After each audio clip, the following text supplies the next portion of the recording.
Alam naman po nating lahat sa mga sumusubaybay po sa larangan ng politika ng ating bansa, kahapon po, April 22, 2026, kahapon po nagkaroon po ng hearing doon sa House Committee hearing ng on Justice patungkol pa rin po sa impeachment ni Vice President Sara Duterte at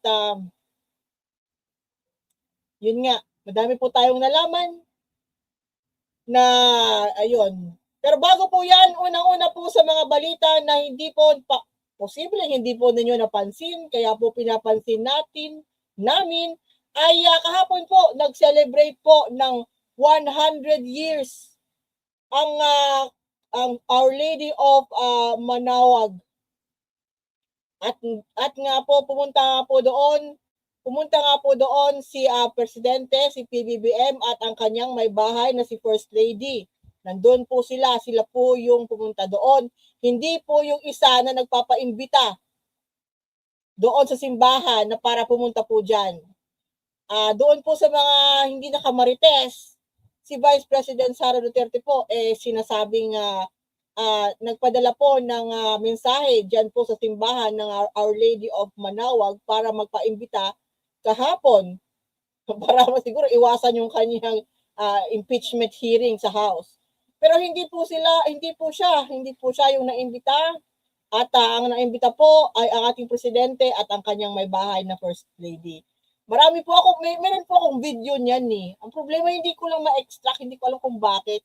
Hindi ko pa rin po napopost. Raw video po nila habang dyan po nasa Our Lady of Manaoag kahapon. Titingnan ko na lang po kung makukuha ko po at ikakapkat ko po, ipagtatabi-tabi ko po yon kasi usually video clips lang po yon. So ginagawa ko po yan ng syempre para maganda-ganda tingnan, para sa maganda sa reels. So ating po inaayos, gamit po tayo ng CapCut. So titingnan po sila po, nandoon po yung presidente at ang kanyang may bahay. Buhay po si Presidente Marcos. Wala pong sakit ang presidente natin. Ayan nga sa Our Lady of Manaoag, nakiki-celebrate ng 100 years. So, hindi po basta-basta 100 years ang isang simbahan. So, nandun sila at iyan po ay expression po ng religious faith ng mga Katoliko. Katoliko po si PBBM at ang kanyang may bahay. Kaya po nandyan sila. At sila yung naimbitihan. Kasi alam po naman natin ang Vice Presidente ng Pilipinas ngayon ay siya po ay self-confessed o self-proclaimed ng presidente ng impyerno, di ba?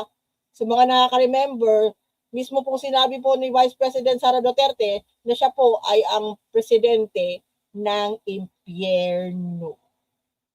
So yan po. Kaya hindi siya naimbita dyan kasi nga baka ano gagawin ng presidente ng impyerno sa simbahan Katolika, di ba? So next, ito na po kahapon, takpo po mga kaibigan, isa po sa mga articles of impeachment na ina-allege kay Sara Duterte ay ang kanyang pong unexplained wealth. Yun po. Kaya po kini-question ang kanyang SALN. Binubusisi po ang kanyang SALN kasi may pagdududa po dahil sa kanyang kayamanan. Nakasali po yan sa dalawa po, remember dalawa po ang impeachment complaint na nasa House. Yung third na inendorso po ni Representative Laila De Lima na pinangungunahan po ng civil society, mga pare, yung si Father Sabala. Yung ikalawa po na surviving impeachment complaint sa House ay inendorso po ni Attorney Cabrera at si Cabrera ang inendorso po nila Representative Benny Abante at saka Paulo Ortega. At doon sa kada impeachment complaint, parehas po sila na similar po yung itong unexplained wealth. Meron po silang parehas doon na artikulo at ito nga yun. Isa to ang kanyang unexplained wealth. Kine-question ngayon, kahapon, sa impeachment proceedings ng House of Justice Committee, yung SALN, at nalaman natin na doon sa mga nanood from the start to the finish, kagaya ko po, kaya wag niyo kong sasabihan na hindi ko alam kung anong sinasabi ko. Pinanood ko po yan hanggang mula alas 10 hanggang hapon. Nalaman po natin kung sa mga nakinig na ito po palang si Sara Duterte ay hindi lang milyonarya,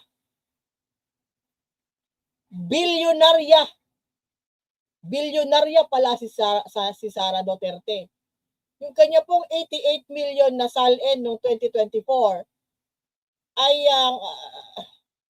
nakakapagtaka na po sa paglabas po ng kanyang mga transaksyonnes sa bangko.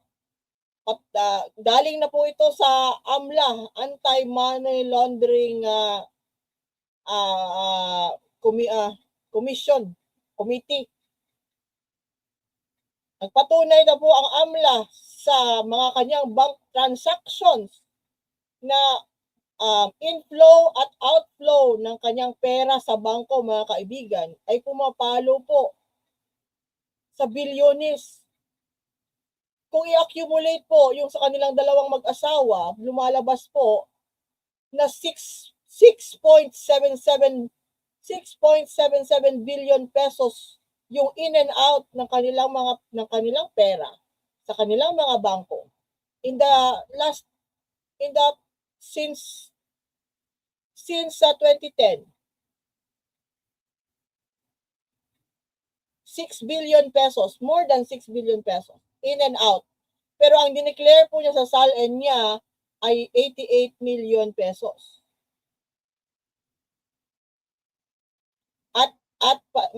At patungkol pa rin po sa SALN niya, lumalabas po ng yung mga pinaka-recent po niya na mga SALN na postings. Hindi po niya ini-indicate kung meron po siyang deposited cash deposits. Pero yung ang kanya pong pera sa bangko ay milyon po ang increase. Na zero po ang cash deposits. Hindi mo paliwanag paano nagkaroon ka ng milyon na increase pero wala ka namang dinideposito sa bangko. At alam po natin lahat na maliit naman po ang interes sa bangko, di ba? Maliit po ang interes sa bangko. So, paano yun? Hindi natin ma-explain kung bakit gano'n na lang ang compounding interest ng kanyang mga yearly postings na hindi naman walang indication na nagpasok siya ng malaking kantidad na pera sa kanyang bank account.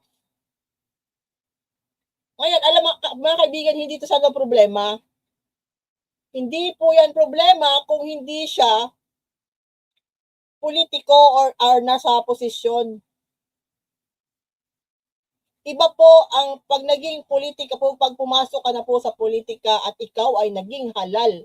Naging kang halal na lingkod bayan. Ito po ay isa sa mga rikititos, SALN, dideclare mo yung kayamanan mo. Pag ikaw ay isang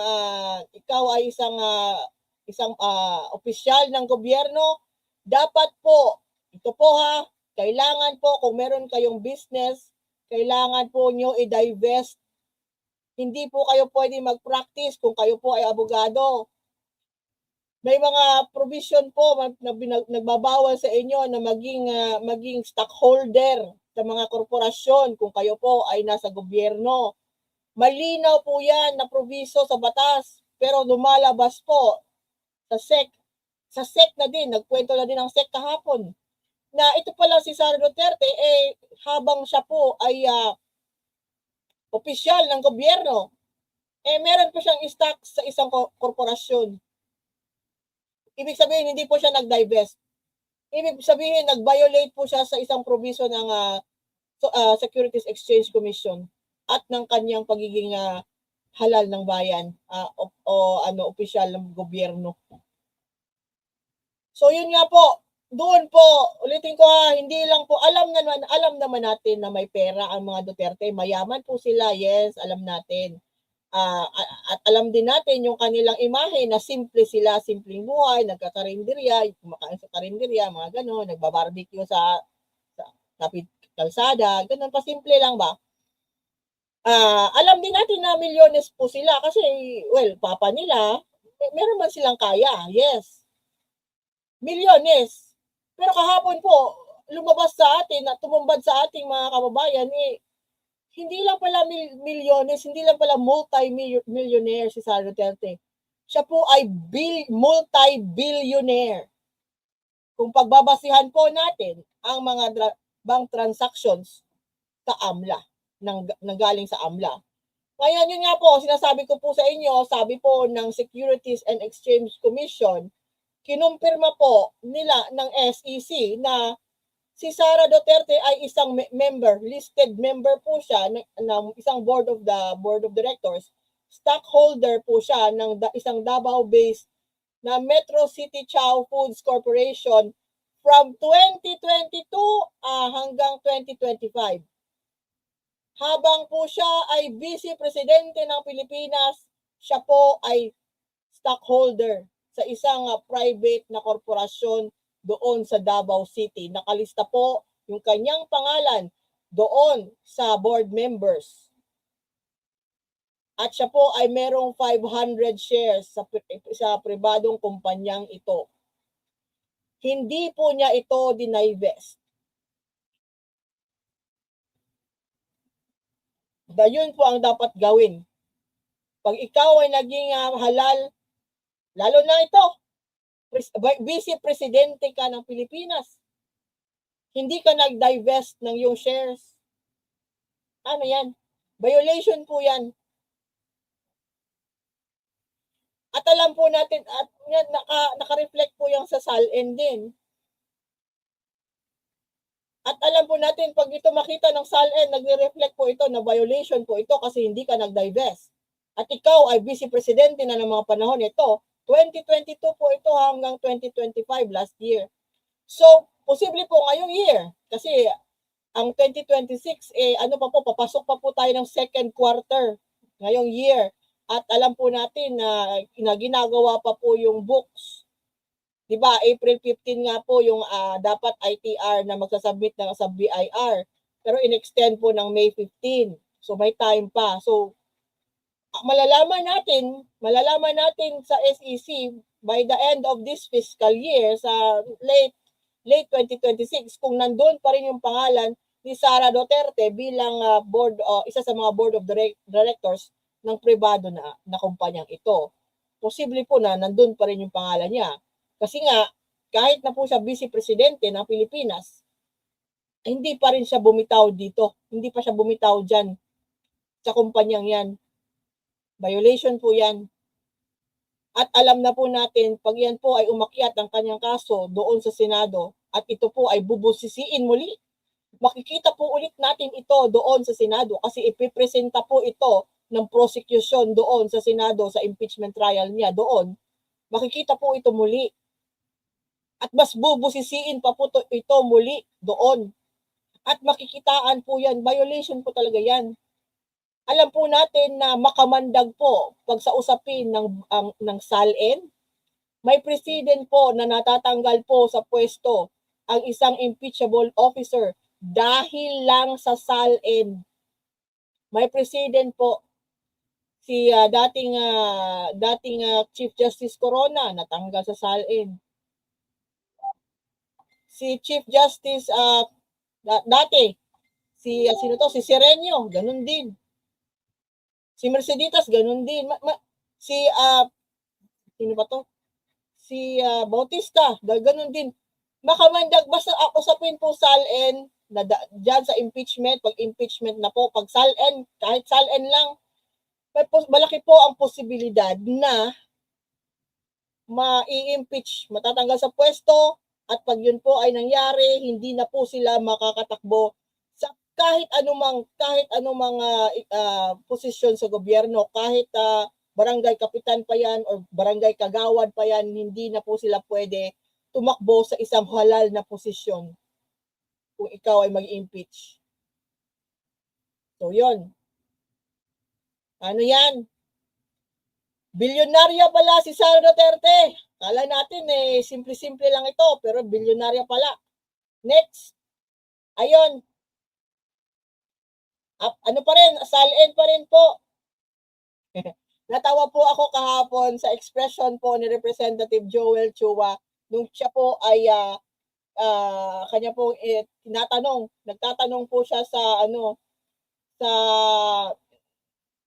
Office of the Ombudsman regarding po doon sa SALN. Dumalo po si Ombudsman Boying pero pinasa po niya yung mikropono sa kanyang kasamahan na si Karen Bato kasi siya po ang records ng Ombudsman. Alam po natin na bago-bago lang po si Ombudsman Boying. Last year lang po si Ombudsman Boying sa Ombudsman, bilang Ombudsman.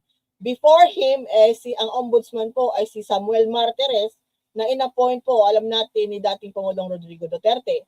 So kahapon po, nandoon po, present po si Ombudsman Boying Rimulya, pero pinasa po niya sa kanyang subordinate ang mikropono doon sa kanyang kasamahan na mas expert, mas alam kasi records po siya. So meron po silang may interaction po. Ito pong si Representative Joel Chua at saka doon si Karen Bato. Sabi po niya tinatanong na po niya about sa SALN ni Vice President Sara Duterte, yung kanyang cash na na-declare from 2007 to up to 2018. Tapos sabi po nung based sa kanilang mga records sa Ombudsman, copies ng SALN doon sa Ombudsman, yung lumalabas na years na meron po siyang direct declared cash on hand and bank deposit. So from 2007 nang pumasok siya sa politika bilang vice mayor ng Davao City hanggang 2018. Doon pa po ang mga SALN po ni Vice President Sara Duterte ay meron pa pong indication na cash deposits. Nung time na yon, 2007 to 2018 ay sumusunod pa po siya sa grano. Nagde-declare siya, na-explain kung bakit tumataas yung kanyang net worth sa bangko. Pero napansin po ng House Committee on Justice kahapon na from 2019, mga kaibigan, hanggang 2024, siya po ay Vice Presidente na. Yung transition. Kahit na 5 po, wala siyang dineklarang cash at cash on hand. After 2018, 2019 hanggang 2024, hindi na po naglalagay ng cash deposits at saka cash on hand ang Vice Presidente sa kanyang mga SALN. Which is unusual. Unusual kasi it cannot explain the jump sa assets at saka sa net worth mo. Ano nangyari? Bakit hindi na siya nag-declare? And this was before the pandemic. And this was when Samuel Martires was appointed as the ombudsman by her father, then President Rodrigo Duterte. Hindi na sila. So sa kabuuan po ng 7-year term ni Ombudsman Samuel Martires, ito na po yung ginagawa ng mga Duterte. Hindi na sila nagde-declare ng kanilang cash. Hindi na po nila pina-follow yung requirements ng SALN, ng pagpapas ng SALN. 7 years. Based on the submitted SALN, wala pong nakalagay na cash on hand and bank deposits. Kahit 5 po Yun yung tanong po ni Representative Joel Chua doon kay Karen Bato ng ombudsman. At wala nga po. Wala pong nakalagay, ang sabi po nung taga-ombudsman office. Walang nakalagay na from 2019 to 2024. At ang expression po at ang reaction po ni Representative Joel Chua, wow. Wow. Paano ka magkakaroon ng limpak-limpak na salapi sa iyong bangko? Kung wala ka namang dinidepositong halaga doon. Paano 'yon? Paki-explain nga po sa akin, paano kayo magkakaroon ng milyon-milyon na increase sa kada taon sa inyong bangko kung wala po kayong dinideposito, wala kayong nilalagay na malaking halaga? Saan galing yung pera? Yun na yung tanong ngayon eh. Saan galing ang pera? Paano saan galing yung pera?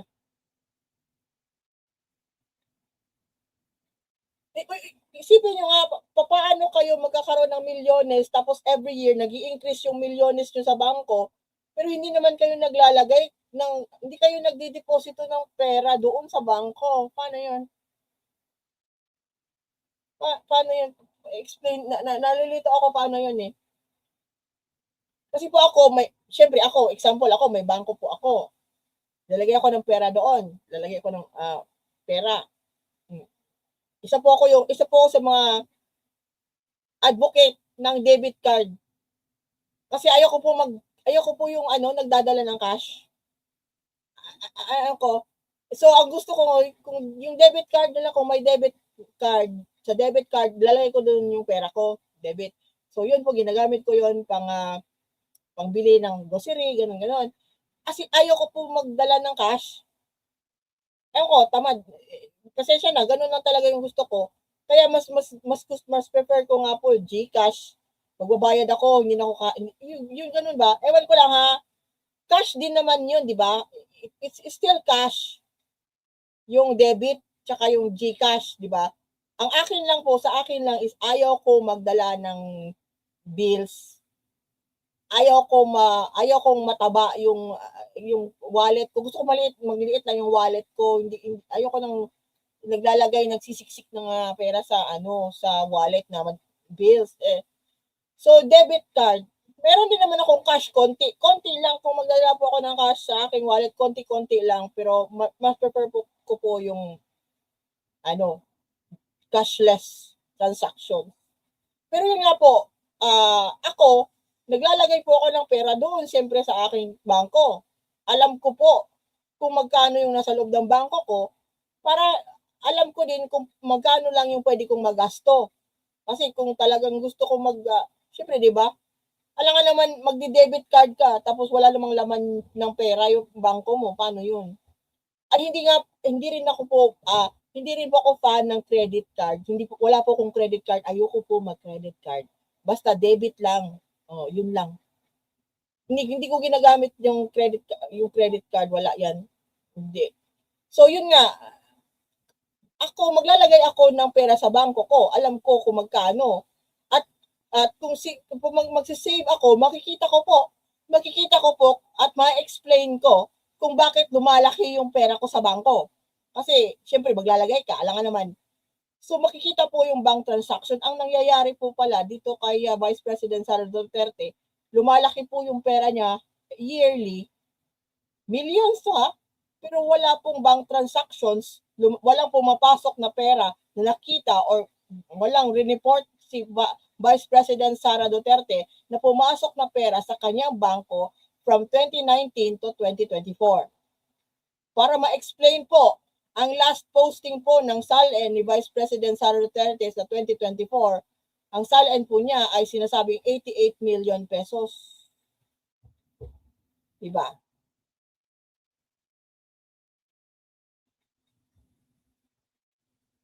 So yun, masakit po yung ulo. Lalong-lalo na po yung sa mga mahihina sa math. Masakit po yung ulo dito. Buti na lang po hindi po ako basic lang po ako sa mathematics. Pero yung siguro mga expert sa math, ano diyan, masasakit ng ulo, 'di ba? Nahihirapan na nga yung mga DDS pa-explain yan eh. Kaya ang ginagawa po ngayon ng mga DDS, sana mapansin ninyo, ang ginagawa po ng mga DDS, SOCMED influencers ay siraan. Siraan po yung tao ng AMLA na si Buenaventura. Siraan, ad hominem na sila. Grabe na yung kanilang atake doon sa tao na nagdala lang ng kanyang mga papel. Kasi pinadala siya ng sampina ng House Committee on Justice para mag-explain at ibinigay po niya sa impeachment proceedings. Ebidensya po yung dinala niya dyan at inexplain niya po. At hindi po yan siya bias kasi iba po yung AMLA, iba yan sila, hindi yan sila, matagal na po hinahawakan niya mga papel na yan. Matagal na po inaalisa nila yan. Presidente pa po si Benigno Aquino. Alam na nila may mga ganyan na mga transaksyon sa Davao City na involved po si dating Pangulong Rodrigo Duterte nung siya pa ay nasa lokal. Kung gusto po ninyo malaman ang parte niyan, patungkol niyan, inaanyayahan ko po kayo na pumunta po doon sa The Political Labandera 4.0 sa Facebook page ko po. Katatapos ko pa lang po kanina, sa promise ko kasi, na-mention nga po yung pangalan na Samuel Uy. Na yun po ay matagal na pong pangalan na umiikot sa social media, sa mga patungkol po sa mga yung mga kwentong hindi ka nais-nais. So, pinimension din po yung pangalan niya kahapon, lumabas na din po yung pangalan niya kahapon at binanggit po nga ni dating Senador Antonio Trillanes, itong si Sammy Uy. Kanina po kagabi, nag-start po ako kagabi ng aking pagsusuri. At I remember last year, nung okay pa po yung TPL3 ko na page po, last year, na ko na to siya, nagawan ko na po si Samuel Uy ng isang write-up last year. Na-mention na po yung pangalan niya last year. Meron po ako, hindi ko lang po kasi mahanap, ma-extract. Kasi nga po, yung Meta, in-unpublish na itong yung TPL3. Hindi ko alam kung bakit. Dahil daw po nagpapanggap ako na ako. Yun yung violation ko doon sa TPL3. Kaya nga po ako napilitan gumawa ng panibagong page. TPL4 or The Political Labandera 4. Kanina po, kapopost ko lang po ang patungkol po. Bali, ito po ay second attempt ko na, bago na po ito, na deep dive po regarding ang sa katauhan po ni Samuel Uy. Kung gusto po, kung curious kayo, pumunta po kayo doon, mahaba po yun, babasahin nyo, detalyado po yun. Detalyado po yun na backgrounder ng tao na kaibigan po ni dating Presidente Rodrigo Duterte. As in, matagal na po. At yung sinasabi po ni dating Senador Antonio Trillanes, nandoon po. Basahin ninyo kung meron po kayong malaan na 3 to 5 minutes na pagbabasa kasi talaga po mahaba yung aking write-ups at doon sa aking page sa Facebook. Kayo po, paglaanan nyo po ng oras para malaman ninyo kung ano yan, sino yan siya at bakit yan, ganyan.